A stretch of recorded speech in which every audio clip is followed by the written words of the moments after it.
What's up, everybody? Welcome to Pensacola, Florida. On today's video, we'll be driving through Pensacola at night. And we have Katie the Great with us. Hello, people. And Katie wants to tell you guys some historical facts about Pensacola. It means hair, people. That sounds like something I would make up. I'm literally not joking here. Named for the Muscogegan tribe from Choctaw. Means hair people, or hair of the head.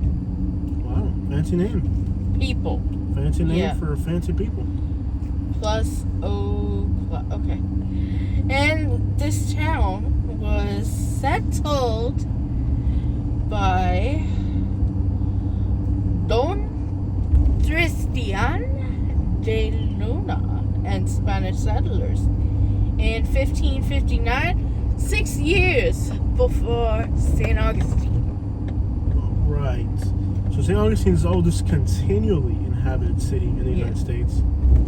But 6 years before that, This was settled. this was settled. It wasn't a permanent settlement, but there was a settlement here. Mm-hmm. So what has happened with U.S. history, both by the Spaniards, the English, and even the French, is that we don't really know who was the first people to actually settle North America, what the first settlements or cities were, you could say, because every state tells a different version to benefit whatever their views are. For example, in the Northeast, they teach that Jamestown and Plymouth Rock and all that stuff were the first settlements. In Florida, they teach St. Augustine. Here in Pensacola, they say that it was the Spaniards, de Luna or whatever. The point is this, that it's, and then the French claim that Fort Caroline was the oldest. So it's interesting how there's so many different versions of the same story. We're gonna go this way here, and we're gonna go right through their downtown, baby. You'll love it. Lots of people. It is Friday night. Yeah. Beautiful.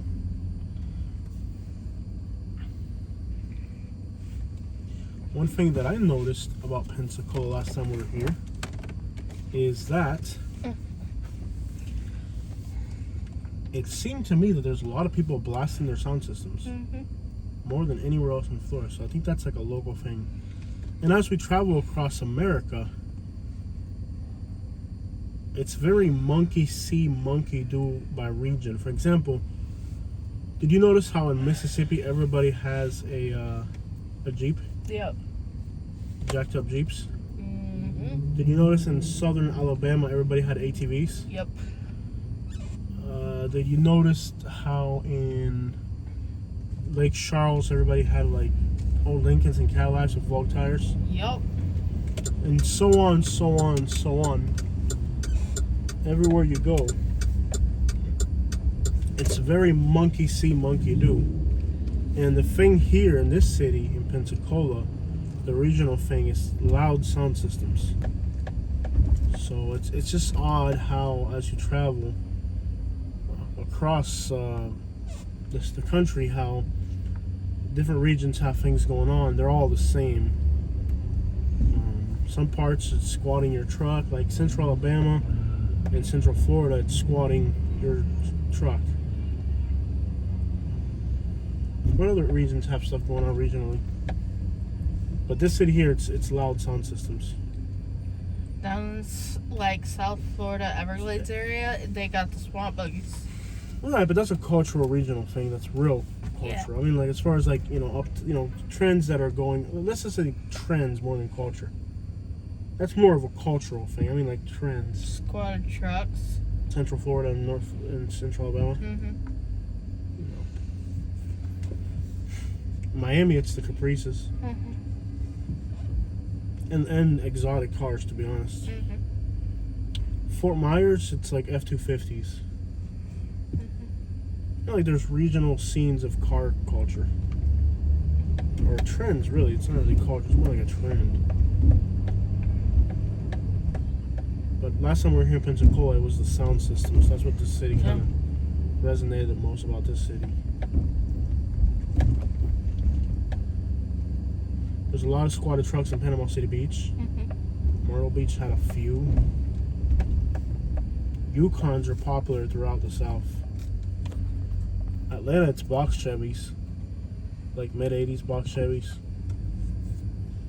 Houston's lots of Impalas. New Orleans, lots of Impalas.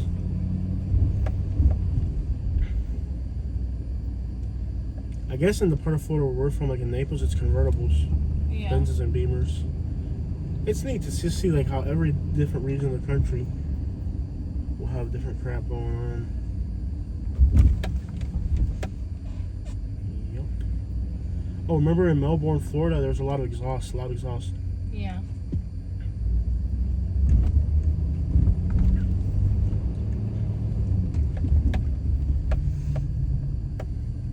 Jacksonville, it's those Dodges, like Dodge, V8 Dodges and all that.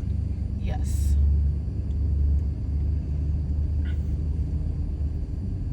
But it is interesting how like every region has something different going on. Yeah.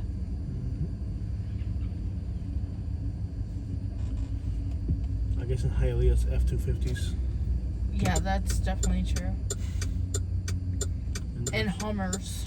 Hummers, surprisingly, yeah. There was another city where we saw a lot of Hummers. I can't remember what it was. Yeah. But it's very, But these are like regional, like it's like certain cities have certain little things going on. Yeah. And I guess it's like, America's a very monkey see, monkey do type of place.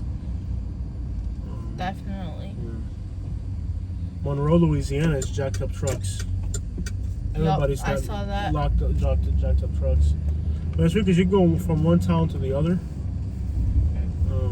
In Baton Rouge, in Shreveport, it's those gold wheels. Gold for, you know, it's like, it's weird how regionalized those little movements are, you know what I mean? Definitely. Yeah. Like Melbourne. It can be very regionalized. Like the city of Melbourne, Florida. The car scene there is having a lot of exhaust. You go to downtown late at night and everybody's got a loud exhaust. That's their regional thing in that city. You go like 2 towns over and they don't do it, you know what I mean? It's like very localized. I heard in LA it's like tuners. LA's got a lot of different stuff going on. Yeah. They lower trucks and lower trucks in Houston. Yup. And Dallas. Although I saw more like on the, not this trip but the last trip.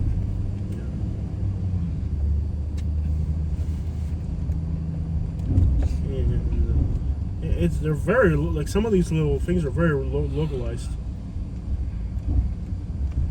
Nobody was loud sound systems since we got here today, though. Yeah.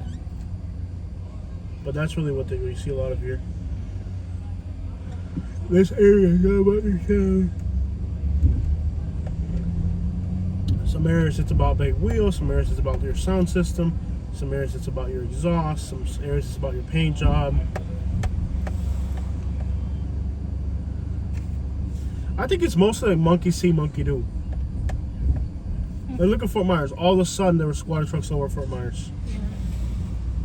Like 2 or 3 people did it, and then like the whole city caught on. Now everybody does squatted trucks. Not everybody, but there's a lot. Yeah. Crap, Buckingham. It's been showing up a lot. Yeah, in Buckingham I've seen at least 7 or 8 different squatted Yukons. Yeah. It's like they moved down here. They didn't move down here. They caught on to it from wherever. Like, it's not that they moved down here. It's like they caught on from somewhere else.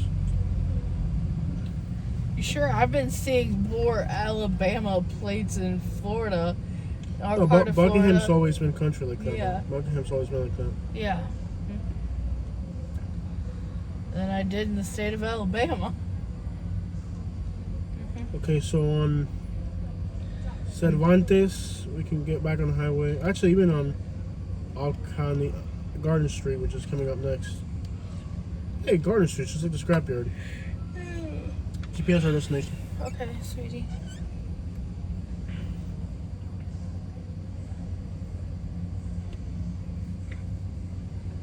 We went hard today. We started off in Jackson, Mississippi. Yeah. This Romana Street up ahead. Just let Siri talk to me. She's not on. Let Siri do her thing. Let Siri speak. Zaza. She's speaking. And that guy just pulled Zaza. That's what Dale Gribble used to do on King of the Hill. Yeah. That was Dale Gribble's thing. Zaza. Go past Garden Street. And sell some scrap metal.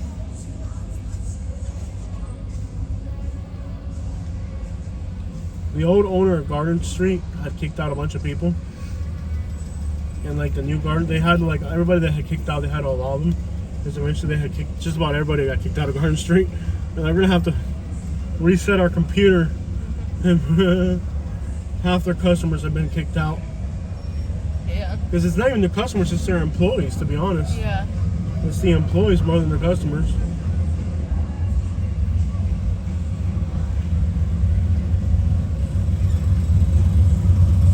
I remember we went there and they said that you were not allowed. Last time I went, they let me. Yeah. They reset their computers. No, before we left.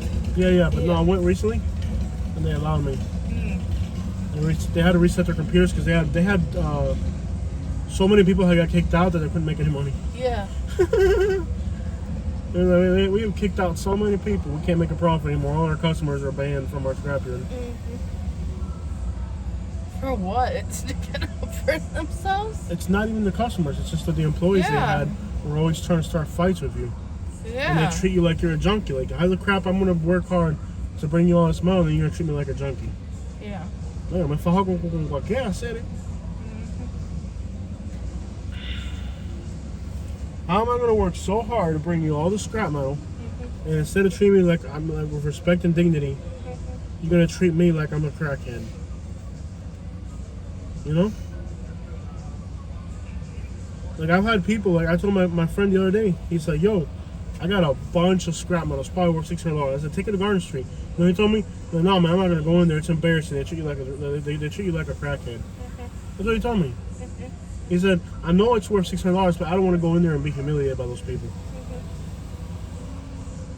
And you get some like low self-esteem having type of person in there. You know? They think they own the scrap place. yard, and then they start treating the customers bad. I think what the new owner did was, you know, they actually went in there and sold something. Because a lot of companies are doing that. They'll go in, act like a customer, and then be like... See how they get treated. See how they get treated. No, they got new owners. It's as simple as they got new owners. No. When a company takes over, they go in and see how they're going to get treated. Yeah. Yeah, without... I get you. Turn right onto East Chase Street. No, I get what you're saying. But other than that, and that aside, they got a new owner. And the new owner fired all the other employees, and they got new employees. Yeah. The problem wasn't the customers. I mean, you do have. So scrappers are pretty much ignorant people. You're gonna get ignorant customers, but not all the customers are ignorant. You know. Yeah. I wasn't that bad. Like what happened to me was, I'll tell you my story. When I first got banned from Garden Street, I brought in these golf clubs. Remember I had the golf clubs, and they were supposed to pay me that as irony. Which is twice as much money, and it was a lot of money. It was like, we're talking like the difference between $600 and $1,200. So it was a good chunk of money. Well, when I go to take it in, the guy wanted to pay me as metal. He first said irony, but when he saw how much weight it was, he was like, "Oh no, that's too much money. I can't do it." In other words, when he saw how much money I was gonna get, he got upset. Like if he owned the company. Like, you don't own Garden Street. What's the problem? It's Turn like, right onto North Tarragona Street. And then he then like turn left flipped onto East out. Chase Street. you with me? Yeah, I was with you. No, I remember things, but he flipped out, and yeah, he flipped out and said you were banned, and it was like the Well, you know what I told him though, right? huh?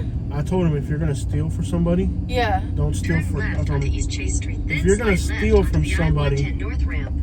if you're gonna steal, Don't steal for Garden Street, steal for you. Yeah, that's why he flipped And then he got mad. Because he acted like he owned the company. Yeah. And they actually, you know, like, they had already agreed that they're going to pay as irony. You know, they had agreed. Slight left onto the I-110 North ramp.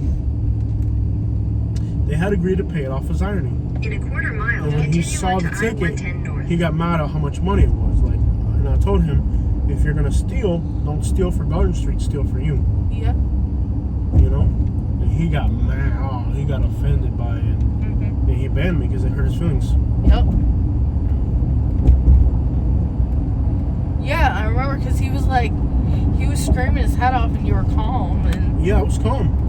I just told him, hey man, if you're gonna steal, don't steal for Garden Street, go steal for you. You know, like I reminded him that I'm my own boss. Continue on I-110 North for 6 You miles. know, I reminded him that I'm my own boss and you're just an employee. That's what hurt his feelings. That I reminded him Yeah. that I'm my own boss and you're just an employee here. You know, and that hurt his feelings a lot. Yep. So he banned me. So basically, he used his authority as an employee to kind of like impose his own whatever he felt. Yep. But honestly, I had already talked to the people in the office and they had already told me it was irony. Yep. And to me, it was a huge difference. It was like hundreds of dollars for me, you know. Probably more than he makes it, for sure more than he makes in a week or two. Yeah. You know, he was taking from me what he would get paid in 2 weeks. And I was like, hey, bro, you know, if you're going to steal, don't steal for Garden Street, steal for you. How you going to steal for somebody else? Don't steal for other people, steal for yourself, man. Oh, he got mad. He hurt his feelings. Yep. It hurt his feelings because, you know, he saw I was making money and he banned me from Garden Street. Yep.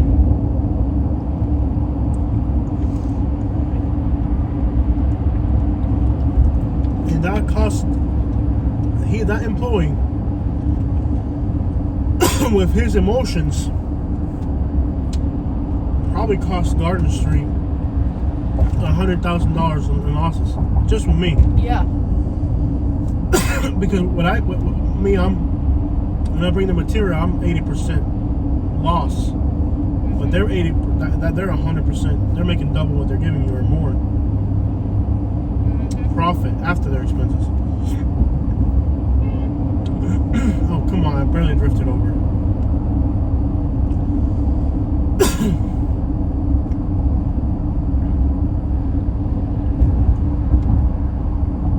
And I think they'll pay you $240 a ton, but they'll make like $2,000 a ton. Unless Yep. yeah. Fairfield Drive. There's a Fairfield in Miami, by south of Miami. They have the Fairfield Gardens. There's a mango named after them. They have a mango brewery. Not sure if it's the same Fairfield though. Probably not. I think when we get back, we're getting into the start of mango season, so I'm gonna probably go. What? Do we want to buy our own mango trees? I don't know. I'm so divided about that empty lot. Like sometimes I think about selling it. I want to go down to the farmer's market and get some fruit. That's what I want to do. Cause we can plant our own mangoes. Yeah, I know. My concern is if we're gonna sell the lot, it's pointless to put stuff on it. Yeah. I mean, we already have a lot of plants on that lot. We probably have $1,000 of plants in that lot already. We can move it over. It's not that Yeah, big but deal. it's gonna move it over to your family's house, not to your house, you know? Yeah. And half the time they don't make it when you move them like Yeah. that. Yeah, that's how we're gonna do with that lot. We've It got. doesn't hurt just to let it sit. No. But how invested are we gonna get into it? Yeah. Like right now, it needs 2 days of work. Am I really gonna sit there and spend 2 days and I can be working on YouTube or doing something else? In 2 miles, take exit 6 for I-10 East toward Tallahassee. Tough questions, huh? All right, guys. Thank you guys for watching the video. We're gonna let you guys go, and we'll see what happens. If you guys like the video, check it out. Pensacola.